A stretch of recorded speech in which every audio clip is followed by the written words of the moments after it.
Buenas tardes, mi nombre es Miriam Alexandra Vázquez Martínez, soy estudiante del Liceo Salvadoreño, específicamente del segundo año de bachillerato, sección E, soy número 31 y el día de hoy voy a hablar acerca de los mecanismos de cohesión textual.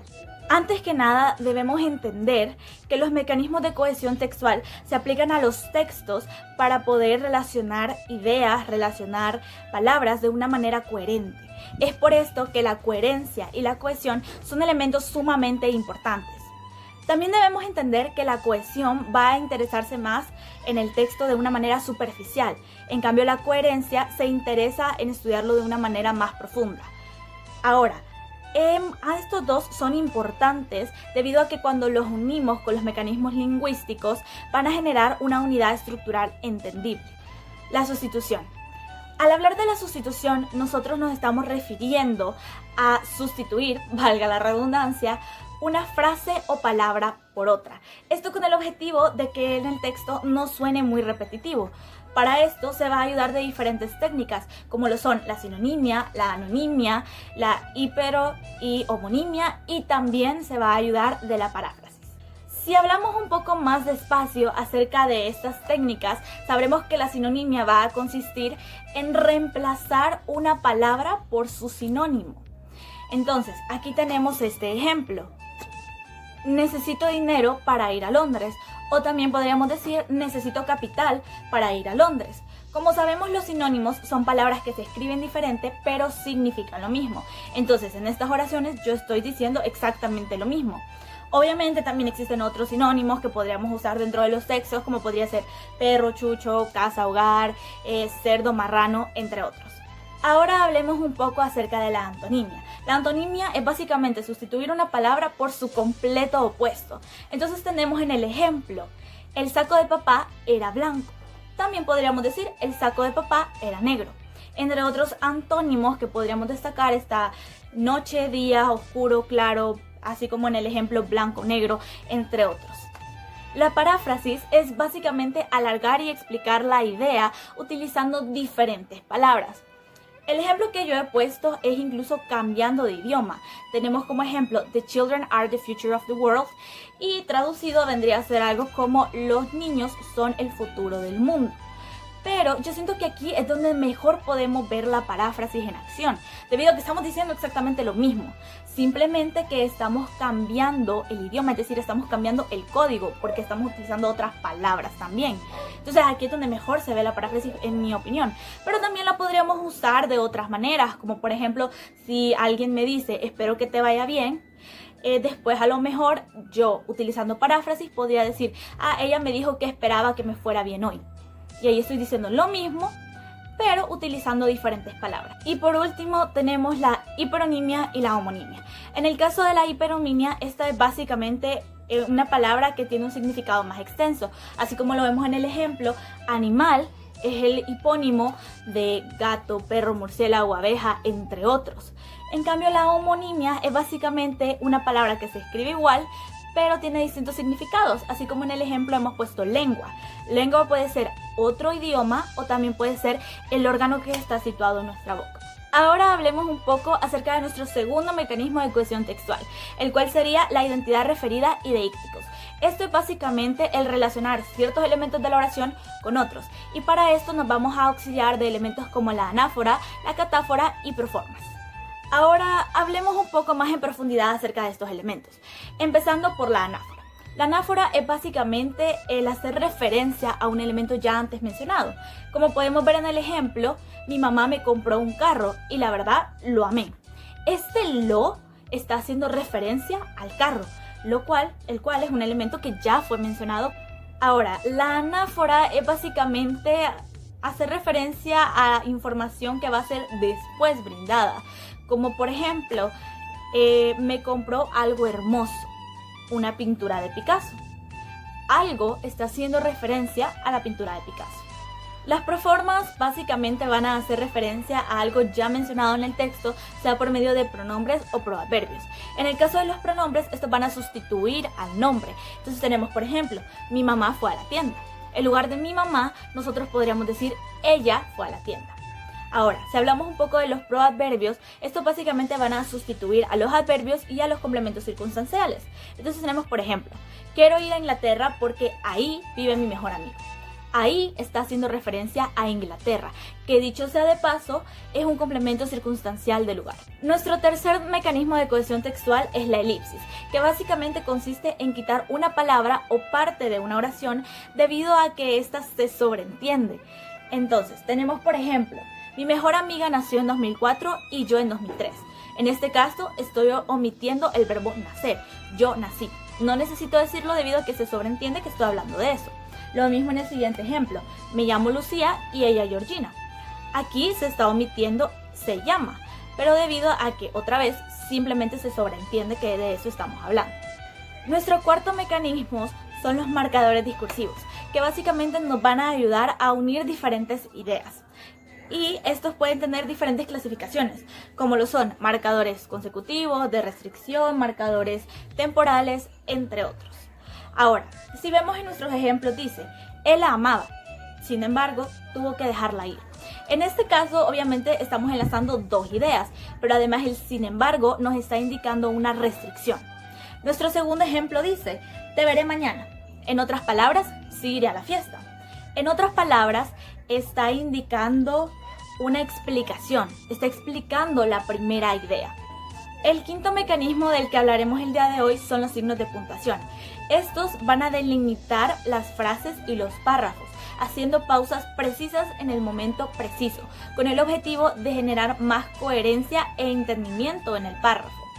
El día de hoy no vamos a hablar acerca de todos ellos, sino los que para mí son los principales y en los que inclusive muchas veces podemos llegar a tener ciertos tipos de confusión. Es decir, el día de hoy vamos a hablar acerca del punto, el punto y coma, la coma y también hablaremos acerca de los dos puntos. Empecemos hablando un poco acerca del punto. Este básicamente le va a poner fin a un enunciado, así como podemos ver en el ejemplo. Creo que mañana iré al doctor. Ponemos punto, lo que significa que terminé mi oración, terminé mi enunciado. Ahora, existen diferentes tipos de punto y seguido, punto y aparte o punto final. El punto y seguido es básicamente terminar el enunciado, pero vamos a seguir la idea en el mismo párrafo. En cambio, el punto y aparte es que vamos a seguir nuestra idea en el siguiente párrafo. Y por último tenemos el punto y final, que es básicamente que después de ese punto ya no hay nada, ahí terminó nuestro texto. Ahora hablemos acerca de la coma y el punto y coma. Ambas se utilizan para hacer una pausa en el texto, pero la diferencia es que en el caso del punto y coma, su pausa es mayor que la de la coma, pero es menor que la del punto. Entonces tenemos como ejemplos, Ruth y Penélope seguían conversando. Yo creo que hablaban de mí. En este caso se utilizó una coma porque la pausa no es tan larga. En cambio, en el ejemplo del punto y coma decimos, no te vayas, aún te necesito. Como pudimos observar, se hace una pausa de mayor tiempo. Ahora, por último vamos a hablar acerca de los dos puntos. Estos básicamente se van a utilizar para hacer una pausa siempre menor que la del punto, pero van a tener la finalidad de llamar la atención del lector. Entonces tenemos, por ejemplo, mi mamá compró canela, pan y levadura. Los dos puntos me están haciendo que me enfoque mi atención en lo que compró.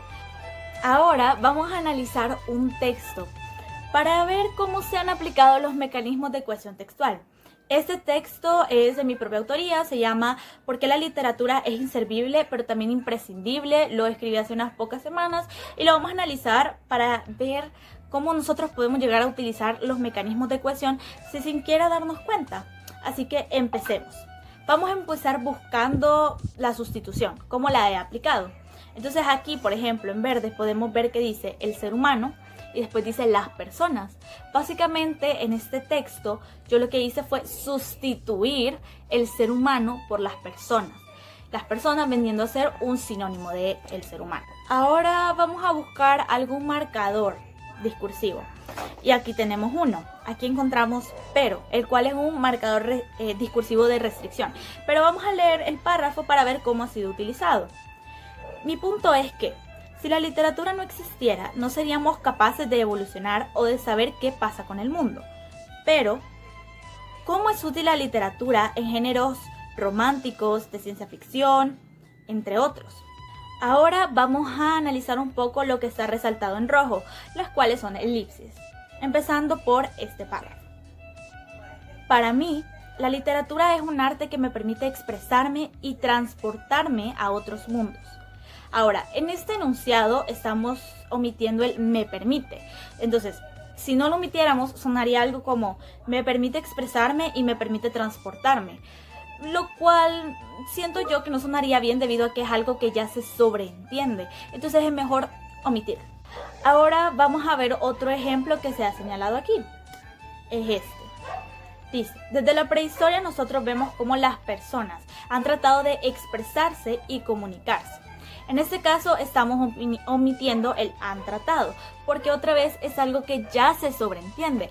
Pero si no lo omitiéramos, sonaría algo como han tratado de expresarse y han tratado de comunicarse, lo cual es algo innecesario. Es innecesario usarlo una segunda vez porque, como dije, ya se sobreentiende. Ahora, el último ejemplo de elipsis que he señalado en el texto se encuentra en este párrafo. Vamos a leerlo y luego lo voy a explicar. A nivel personal, no podríamos saber quiénes somos, cuáles son nuestras aspiraciones, el por qué hacemos lo que hacemos o por qué o por quién vivimos. Aquí básicamente estamos omitiendo el no podríamos saber. Todo eso es lo que estamos omitiendo y como pueden observar, aquí también podemos encontrar otro marcador textual, que son las comas. Es un signo de puntuación, está indicando pausas cortas, y en este caso también está cumpliendo la función de enumeración. Ahora, el no podríamos saber se omite porque omitirla o ponerlo tantas veces sonaría, además de muy repetitivo, quizás sonaría bastante mal. Y ahora, en el caso de las comas, como dije anteriormente, está cumpliendo una función de enumeración. Es como si tuviéramos una lista y ahí estamos poniendo todo. Solo que en lugar de lista lo hacemos con las comas. Así lo vamos separando. Bueno, y ya por último vamos a tratar de identificar ejemplos de identidad referida y diacríticos. En este caso están resaltados con morado. Entonces vamos a ver el primer ejemplo que nos ponen aquí. Dice: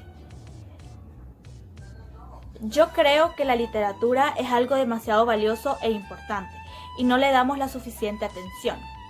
El algo que estamos señalando aquí está haciendo referencia a la literatura. Y aquí también no le damos la suficiente importancia. Este le está haciendo también referencia a la literatura. Ahora, si bajamos un poco al siguiente párrafo, también podemos encontrar más ejemplos. Yo considero que la literatura es algo que viene junto con el ser humano y creo que es algo inherente a él. En este caso podemos ver que hay dos algo señalados. En ambos casos se está haciendo referencia a la literatura. Y este último, el señalado, está haciendo referencia al ser humano que encontramos aquí, que como dijimos anteriormente, también tiene otro marcador textual. Gracias por su atención prestada. Espero que este video haya sido de su agrado.